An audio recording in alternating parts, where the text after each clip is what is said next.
Welcome to the Carnivore Family Channel, where there's no wrong way to eat your bacon. Hey, Louie, can you come here for a minute? Yeah, I can do that. What is it, babe? What do you need? Can you help me with this intro? All right. Well, today I'm going to sit down and do a deep dive with my wife into why our family has such a strong commitment to the carnivore way of eating. If you watched her video where she interviewed our 8 kids, you probably noticed that every one of them mentioned that we started this because of my health. So today, I'm going to give you the scoop on how we became a carnivore family. A new way of eating, so simplified. Meat, egg, salt, you're ready to cook day after day. Smoke is hot, the stakes are. To start, would you mind introducing yourself? Yes, so my name is Louie Reese. I am the father, the husband, and I'm actually originally from beautiful San Diego. I grew up 8 blocks from the beach in Point Loma. And musician, I was a touring musician, toured for 15, 18, 20 years, something like that. Moved out to Nashville, so that's where we're at now. That's pretty much it. You're pretty fit and healthy by all visible standards growing up, weren't you? I would think so. I was pretty athletic. I grew up, skating. That's skateboarding, not roller skating. Surfing and running. So pretty fit. Surfed every day. You know what I mean? I'd be the guy that would cut school. I mean, you grew up 8 blocks from the beach, man. It was a beautiful sunny day and the water's glassy at 5 a.m. How do they expect you to be in class at 7 a.m. in the morning? So that's just fit by all visual standards, like you say. Mm-hmm. Yes. What was your best time running cross country? Best time running cross country is we were CIF champs, man, back in the day. So that was a lot of good time. My miles, I probably ran, I think my best mile was like a 4:35 mile back in the day. But I was like the number 3 guy. The number 1 guy was like a 4:15, man. I couldn't catch him to save my life. And he used to tell me, Luke, it's because I got deer feet. You know what I mean? And I guess I didn't have deer feet. I thought I had a little, Speedy Gonzalez feet, but didn't have quite that. So when did your health problems first start? I'm not sure exactly when it started, but I know that I had my first big thing that was kind of a big deal for me. At 25 years old, I had what they call an anxiety panic attack, right? So I had a panic attack. I didn't know what it was for 3 years. And then finally, one of my good friends was getting his PhD in clinical psychology. And he told me, he's like, you know what? I haven't written my dissertation yet, Louie, but it sounds like you've got anxiety with agoraphobia. What I want you to do is go to Google, type in anxiety with agoraphobia, make a list of all the symptoms or print it out and highlight all the symptoms you have, go to your doctor, he'll put you on a medication. Within like 2 weeks, you'll be back to normal. So sure enough, I did that very thing. Took it in, went to my doctor, and it was confirmed that, yes, you have anxiety with agoraphobia. And then that's when he put me on some medicine. So that was the first thing that I started noticing with health, although I didn't know that it was a health thing. I thought I just had sort of a disposition to something like that. And did the medicine help? The medicine did help. Took about 2 weeks, maybe 3 weeks. The first couple weeks, though, I tell you, were pretty unpleasant, just going through that transition. Lots of really debilitating anxiety, not wanting to leave the house, that sort of thing. But after about 2 weeks, I muscled through it. Then I kind of felt like I got my life back. You know what I mean? I was able to, get back to work and feel like I was a normal functioning human being again. At that point, I was 28 years old when I finally got the diagnosis and got the medicine that made me feel better. But the 3 years previous to that, man, it was torture. I'd been to the ER several times. One time I thought I was about to black out. You know what I mean? So I had to go lay down at the floor at work, and it was a mess. It was a miserable time in my life. What was one of the side effects of the medication? Ooh, the biggest side effect of the medication is it caused me to gain nearly 100 pounds in a 12-month time period. So, and here I was this guy that had always been pretty fit, very active, to all of a sudden putting on 100 pounds in 12 months. It was like, some of my friends were starting to get worried about me. Like, dude, are you just eating? You know what I mean? I'm like, no, man, I'm eating, pumping iron, man. No, I wasn't pumping any iron. Who am I kidding? But yeah, so that was the big side effect that I noticed. Mm-hmm. About 3 years ago, their problems started to escalate. What happened? So that would have put me at 45 years old. I feel like it just snuck up on me. I've always been a pretty happy-go-lucky guy. I've been told I'm pretty charismatic. I'm pretty jovial, kind of funny to some people. I know you don't think I'm funny. Hello? You? No, I'm kidding. Um, and depression like crept into my life. And I had never suffered from depression before. I've known people that had depression, but I never felt like the world was ending. I never felt like the world, was out to try to get me. I never felt like people were trying to do me wrong or trying to harm me. But all of a sudden, it started to creep into my life, and I really started feeling extremely lethargic. And I started to realize once my healing started that feeling just came from wanting to escape. I'd always been somebody that would get up early, go to bed late, kind of thing. Now the opposite was changing. I'd get up late, go to bed early. Yeah, that depression was kind of debilitating. I stopped working. As you know, I mean, you remember that you were the one suiting up going to work. So for some of you that probably don't know, we own a pressure washing company out here in Tennessee. My wife was out in the field doing the work, answering the phones, providing the estimates, and I was at home in bed praying for death. I felt like good old Job, you know what I mean? I'm like, Lord, just take me, like I'm ready. But I would never hurt myself. Number one, because of my faith. Number two, I've got 8 kids that need me at home. I have a wife who loves me. I've got family, my mom and dad and my sister and friends. I think a lot of people, when they go and hurt themselves, that they don't realize that it doesn't just affect them, but it affects everyone else that has ever known them, everyone else that's come in contact with them, anybody else that's ever sold something to them, anybody that's been in contact with that person gets affected somehow. Yeah, so it was a really, really sad time, and I didn't know what was happening to me. I didn't know what was happening to my body and my brain, and why do I feel this way? I've got no reason to be sad, no reason to want to be dead, no reason to want to check out of life. I mean, I got everything going for me. I've got a wife who loves me. I've got kids who adore me. I had a wife that would cook food for me anytime I was hungry, anytime I wanted something, even if I wanted something that was bad for me back then, like, hey, babe, do you think you can go and grab me some McDonald's? She's like, I'll do it. There are people that I know that would kill to have something like that in their life. And that was me. I had no reason to be depressed, and there was no explanation for it. And I'm just so thankful that I have graduated past that thing. Yeah, it's hard to think about it because it brings up a lot of emotions. What was a typical day like at that point? I would sleep for 18 to 20 hours. I would never feel rested. I remember there were times thinking, okay, I'm just going to give my permission to just sleep as much as I can, and eventually I'll wake up and just be refreshed. And that trying to do that was basically day after day trying to do that. And I would be up for maybe an hour, maybe enough to eat, hug and kiss my wife and kids, possibly make it through a movie, and go back to bed for another 18 to 20 hours and just hope that somehow the mortgage will get paid and we'll have running water and heat and food and this and that, because I was dead to the world. And well, you, babe, you were running the family. I mean, we wouldn't have made it, man, if we didn't have a woman as strong as you are. So In those days, what was a typical meal like? The day of eating for me would be, going to McDonald's. Like, I purposely would choose McDonald's because I loved how just trashy the food was, how cheap it was, but it was delicious. Most of my life, I go to McDonald's, I would get like a Big Mac combo, right? It's a Big Mac, a medium fries, and a medium soda. Well, they started doing the supersize thing. One day I grew a wild hair and decided I'm going to order the large fries and the large soda. And I had a hard time finishing it because that was a lot of food. Then I started to get a little bit older, into my late 30s, when I first time I ordered 2 Big Macs, a large fry, and a large Coke. Well, 3 years ago, when all this stuff kind of went down, hey, babe, do you mind going to me, getting some McDonald's for me? Sure. What would you like? Why don't you just give me 2 number 1 combos? Just 2 Big Macs, 2 supersized fries, and 2 supersized drinks. Oh, you know what? On your way home, can you stop by Sonic and get me like one of those like Route 44 shakes or whatever it is also? So that's how I would eat. And I'm not kidding you here. So would come home, she'd bring the food.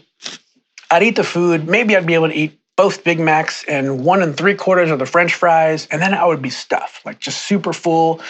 Always got room for a shake. I've never been really like a big sweets person, but as kind of time has gone on, I started getting bigger and bigger. I kind of had more sweets than I've ever had in my life. I was always a food guy. I always picked food over sugar, just how I was. But so I'd eat, the Big Macs, the full large fries, maybe 3/4 of the other one. I'd be so full. I'd ask my kid, hey, does anybody else want the rest of these fries? Man, I'm done. So they'd all split them and then share them. And I'd be getting ready to go to bed. And then, my wife would be like, hey, do you want to like watch a movie with the family?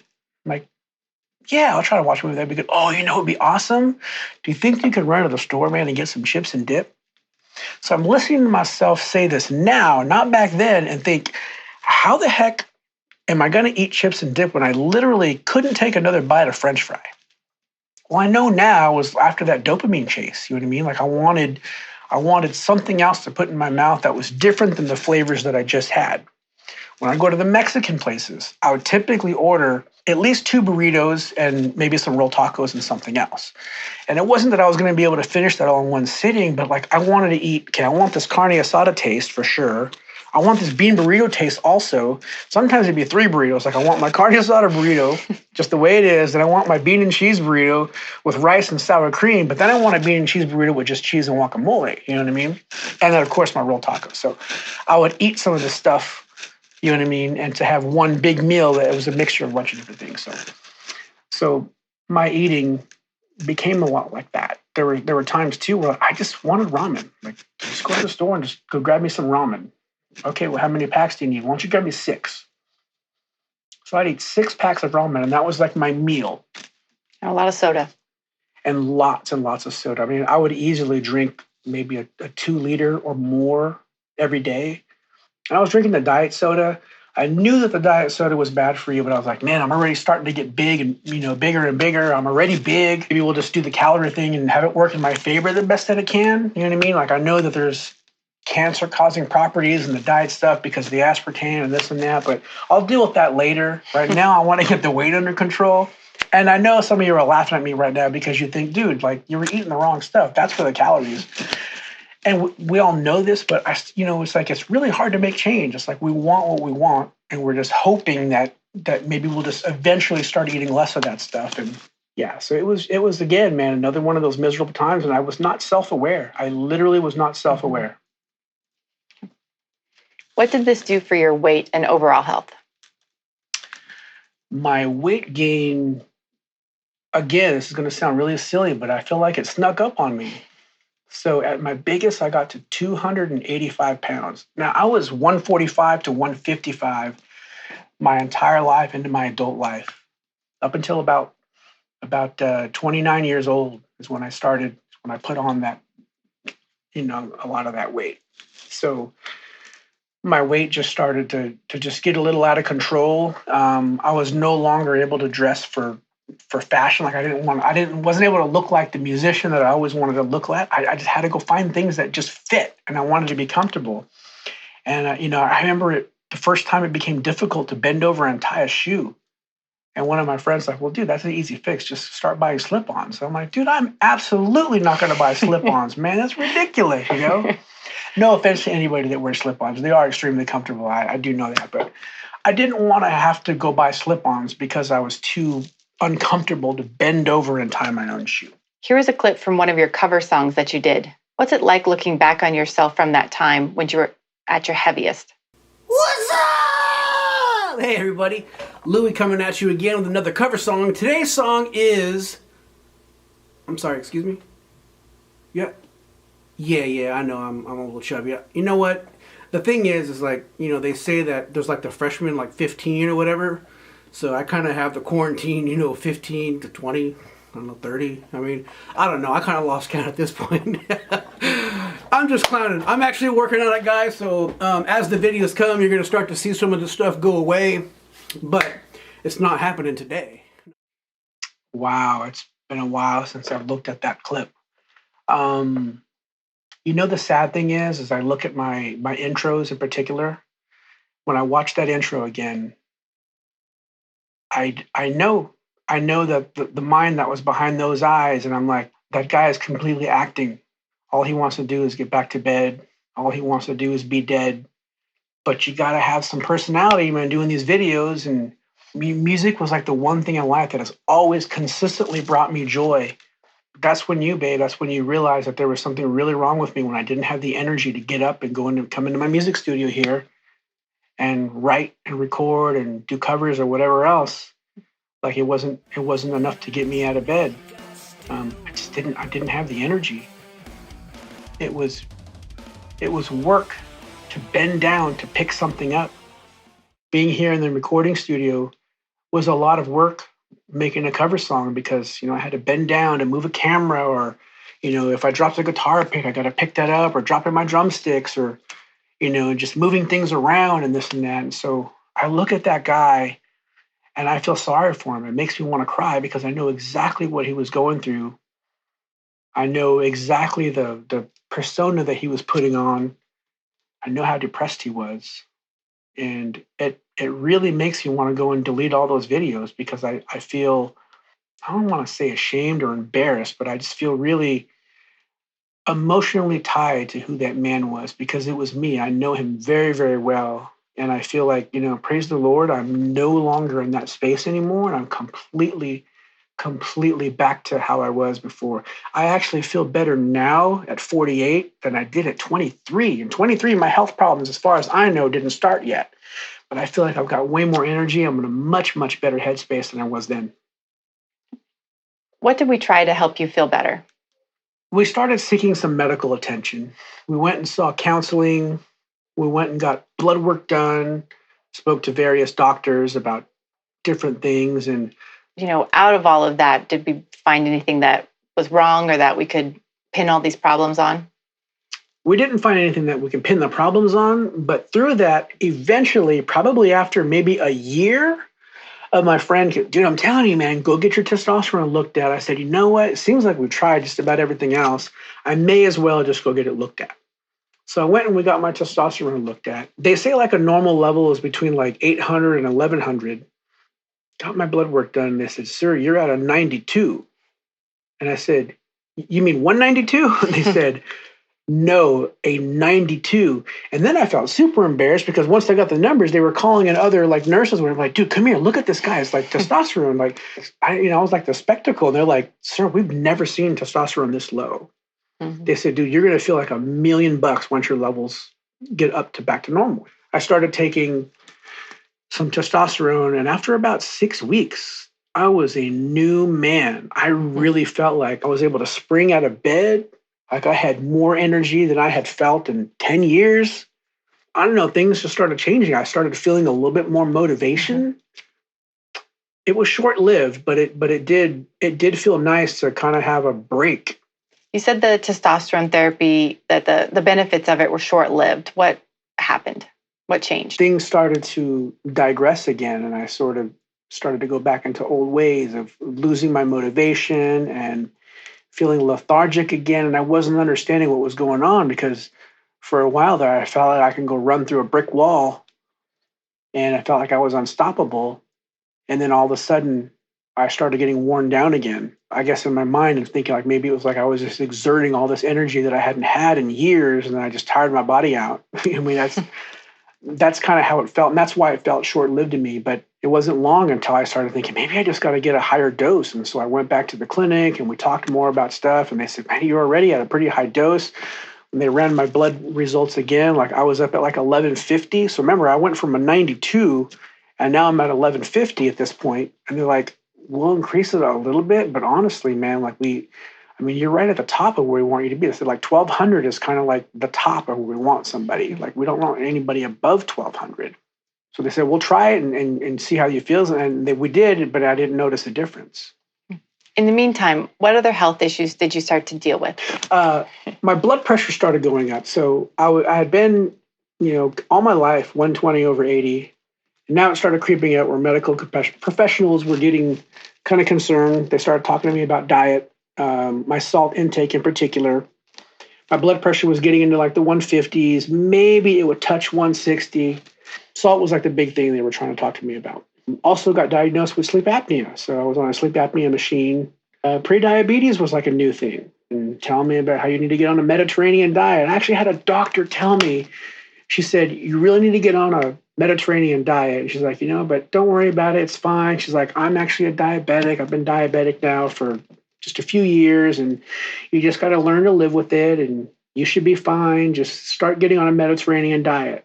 So I laugh because I understand now, but back then I thought, man, Mediterranean food, isn't that like a lot of like grape leaves and rice and a bunch of that stuff that I didn't particularly care for? Like, I want to get on the Mexican food diet. You know what I mean? Like, But it is interesting having a doctor tell you not to really worry that much about being sick or unhealthy. it is interesting. And it's funny now because as a kid, I remember thinking there's no such thing as a doctor that smokes because they all know how bad it is. Because in school, in elementary school, we learned about how bad smoking is, this and that. I remember the first time that I went to a medical facility and I saw a doctor smoking, and I was like, whoa, like, I didn't think that a doctor would smoke cigarettes because they clearly know how bad that is for you. But I guess just because you know something, it doesn't mean that you can give up something if it's something that you had done all your life. It's like coffee, right? There's a lot of people that love coffee that can't give it up.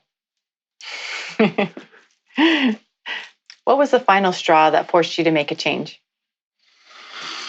So it was this past Father's Day of 2022. We had just dropped off our kids at Bible camp. And I came back home and I was in the music room. And all of a sudden I started to feel really weird. Like I needed to lay down. It was almost like this, it wasn't a panic attack, but it had a lot of those same symptoms where I felt like I was going to pass out. And I felt my heart pounding, and man, it's weird. I feel like I'm having a panic attack, but it's not like the typical panic attacks I've had before. So I had to lay down, and then I called you and be like, I text you actually and be like, hey, can you please come here? Like I need you. And you couldn't get here fast enough, and you were just in the other room. But I'm like, I need you here immediately is how I felt, because you told me like I'd be right back there. I don't know, changing the baby or whatever it was. I thought I was having a heart attack. That's kind of how I felt.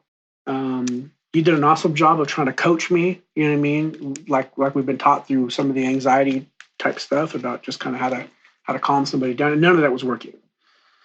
And so I said, I might need to go to the ER. And so we ended up loading up, going to the ER, and they hooked me up to the machine and found out that my blood pressure was 233 over like 137 or something. And they admitted me and they kept me overnight so they can keep monitor on me. And, we've got 8 kids. And so we had to find somebody from church to come over and babysit the kids because we had a baby at home also. And it was really scary. I thought that I was down for the count. I often tell people, I felt like I was the guy I was fat. I was sick. I was nearly dead. Yes, I did watch that documentary and I did try the juicing and I had success for like, I don't know. I felt better for, a week. And then things were just terrible after that. Now I know why. Yeah, so my big joke is I tell people, I'm like, man, I had one foot in the grave and the other one on a banana peel. I literally felt like I was on my way out. That heart scare was probably the best and worst thing that ever happened to me in my life.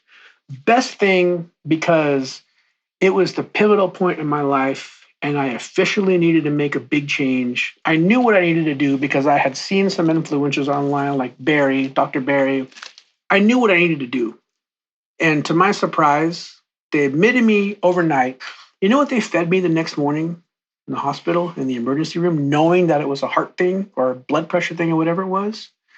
Biscuits and gravy. And there was eggs and there was bacon as well. Orange juice, toast with jam.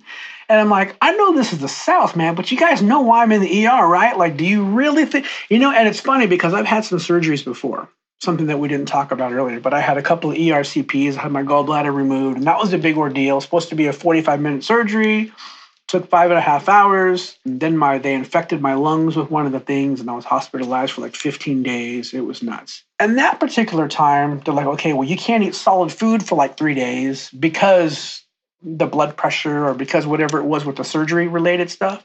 And so I literally lived off broth for 3 days.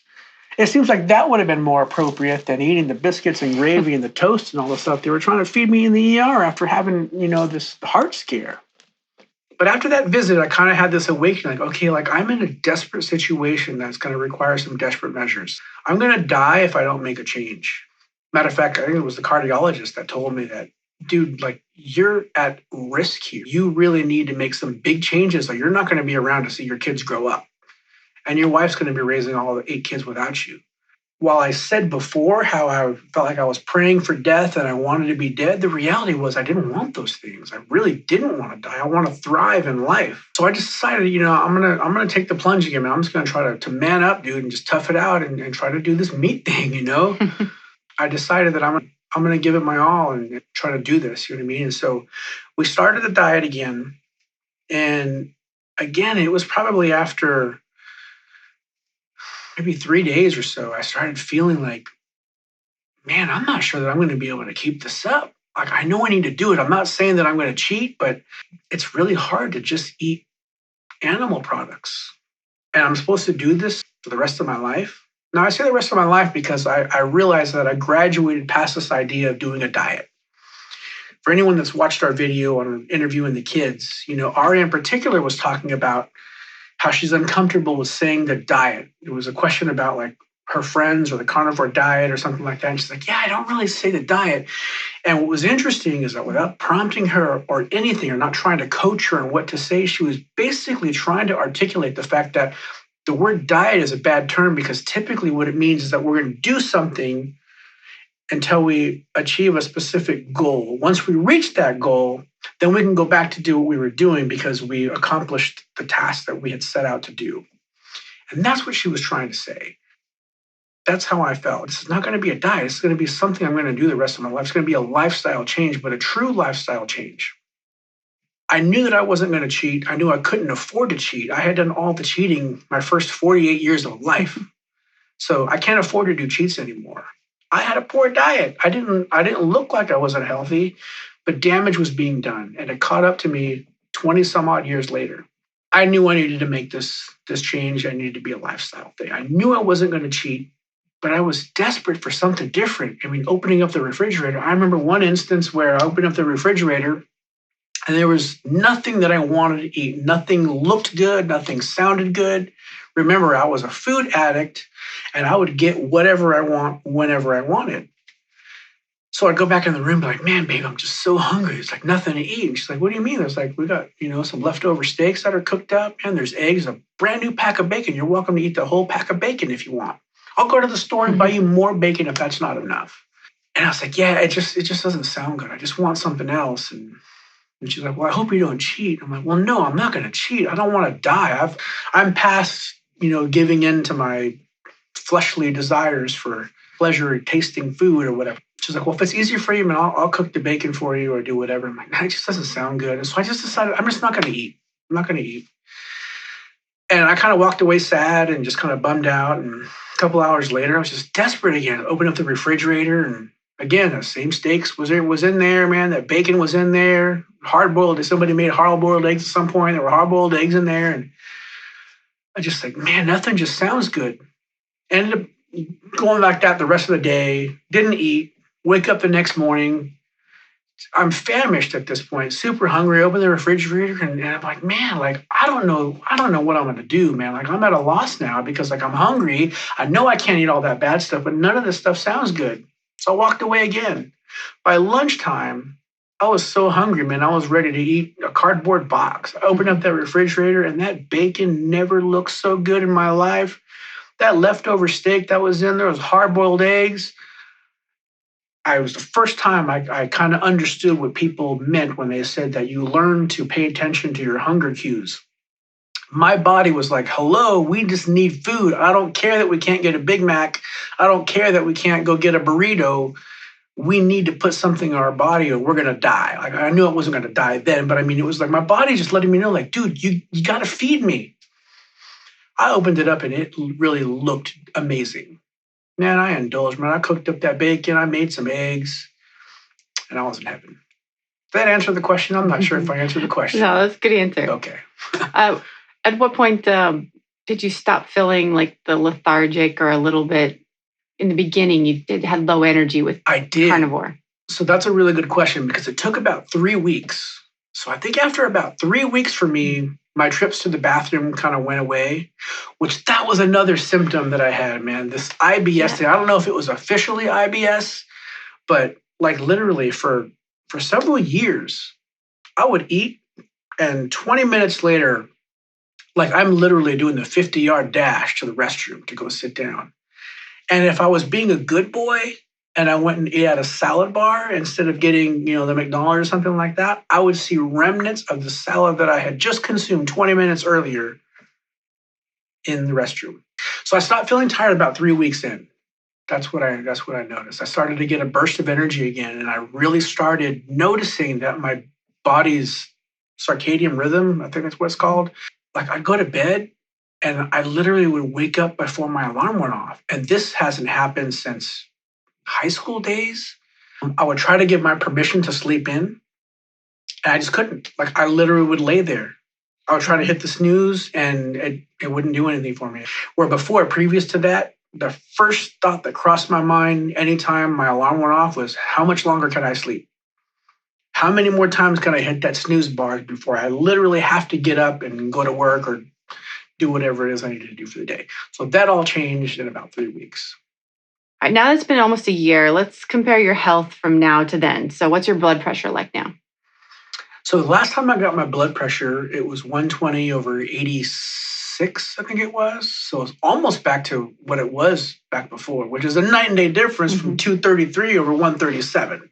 And are you taking any medication for it? No, I no longer take any blood pressure medicine. I did get on blood pressure medicine after that visit to the ER, and I took it for, a couple of weeks. And then I got off it because things started to change pretty rapidly. How about being diabetic?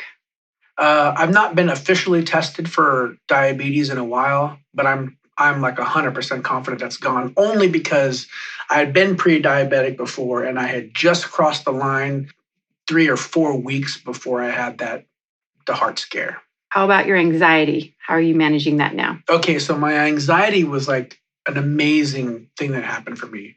So like I mentioned before, I had been on anxiety medication for like 20 years. And this has been the first time in 20 years I've not been on an anxiety medicine. I was able to give it up. Everything just kind of went back to normal. And like I said, I thought that maybe I had a predisposition towards anxiety anyways. And then through just the things that I have read and some mild research, I just discovered that the way I was eating was the culprit. Because once I got rid of, the plants and the seed oils and the fast food and all that stuff, it all went away and it's not come back. And how about the testosterone?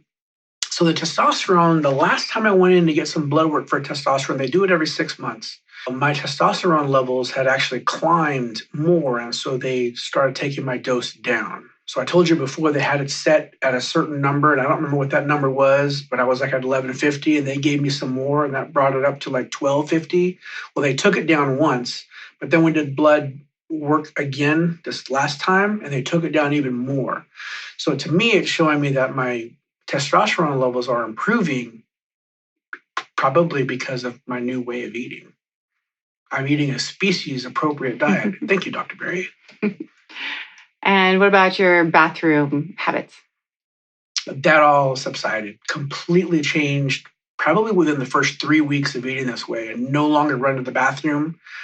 I may go every day, but a lot of times it's kind of every other day, and it's never a sprint. It's literally like, I think I may need to go to the bathroom at some point. Where before it was like literally I'm sitting there, I got the double squeeze and I'm walking like Donald Duck. I'm running to the restroom and I am thriving. I feel like a new person. Like I mentioned before, I feel better today at 48 than I did at 23. And how has your weight changed? My weight's changed dramatically. Again, I've lost 85 pounds. And I eat as much as I want. Like I don't think about, okay, I should probably not eat this much because I'm going to gain weight if I eat this much. It's like, no, if I'm hungry, I eat it. It's funny because I don't eat the variety that I used to eat, but I still eat now what I want, when I want, and how much I want. I've gotten used to everything being brown that I eat. I've got used to eating eggs all the time, and I look forward to it.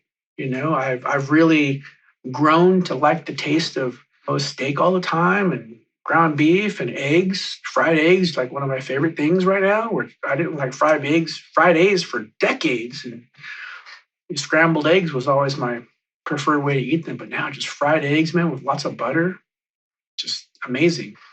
Cook a couple hamburger patties and throw a couple fried eggs, runny with lots of butter in a bowl, just kind of, blend them all up and, with your fork and eat that thing, man. It's delicious.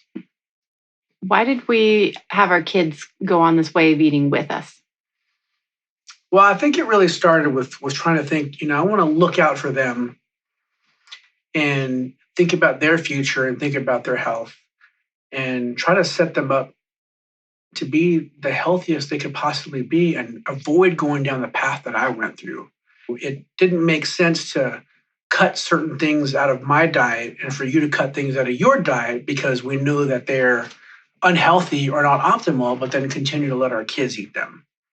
So that just seemed like it doesn't make sense to do that. We're tasked with doing the best we can to raise these kids into adults, and everything that we teach them is teach them to be independent, teach them how to take care of themselves, teach them how to care for themselves. I think health is one of those things that just really kind of gets overlooked because it's not uncommon that we'll go to church and because somebody memorizes a Bible verse or does something great that the teacher just decides that, yeah, well, great, man, you want a cookie or a candy or whatever it is. And with the old paradigm, we would think that, okay, yeah, that's great because it's a nice little treat or it's a reward.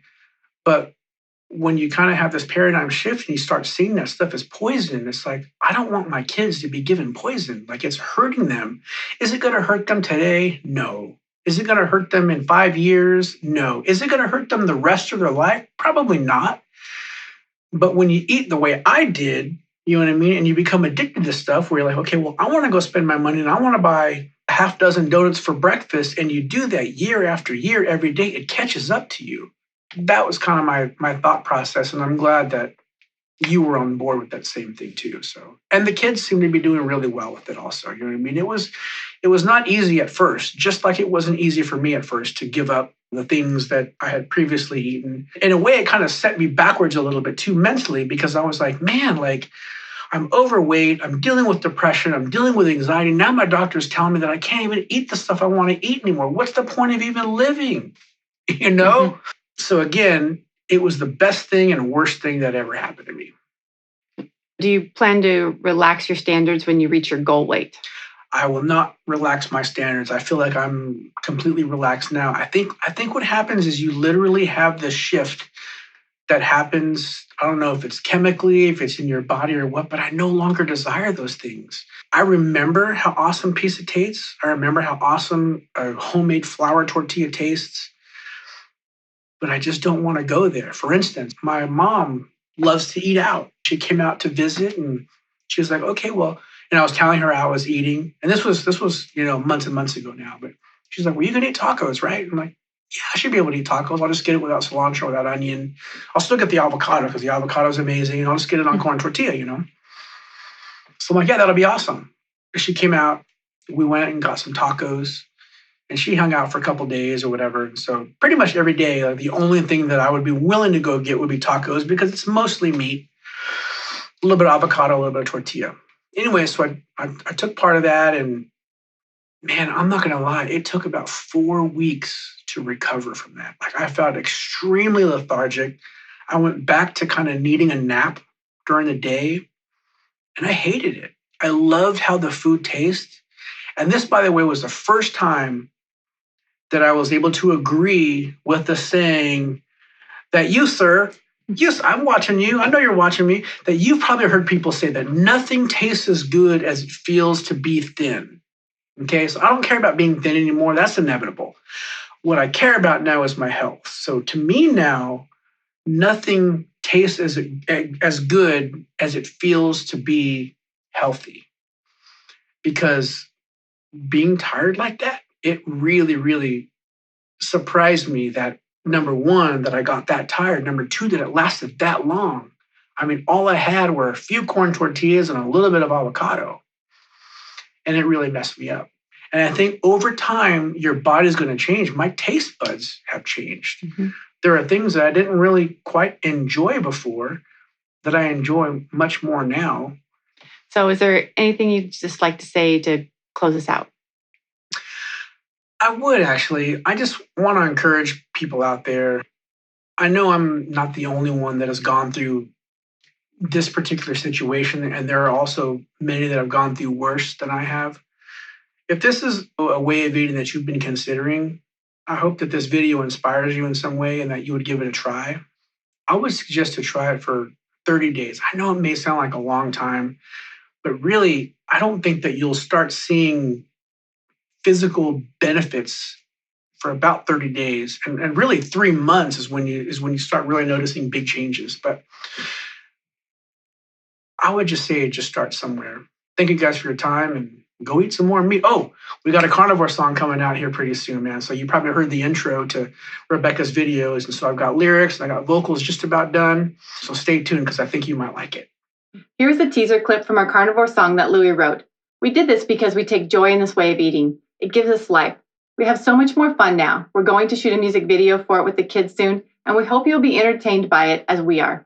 Our new way of eating so simplified. Meat, egg, salt, you're ready to cook day after day. Smoker's hot, the stakes are out. 'Cause everybody loves barbecue. Wake the neighbors with that swell smell. And on that note, I'd like to thank you for watching my interview and hope it helps you understand why our family has made such a drastic life change. If you have any interest in also trying the carnivore life, you're welcome to download our free Carnivore Family Grocery Guide to help you get started. You can email us your thoughts and questions at carnivorefam@gmail.com. Hit the like button on this video and show us some carnivore love. And if you found any part of this video helpful, please consider sharing it with a friend or posting it on social media. Thank you. And if all else fails, go eat a steak.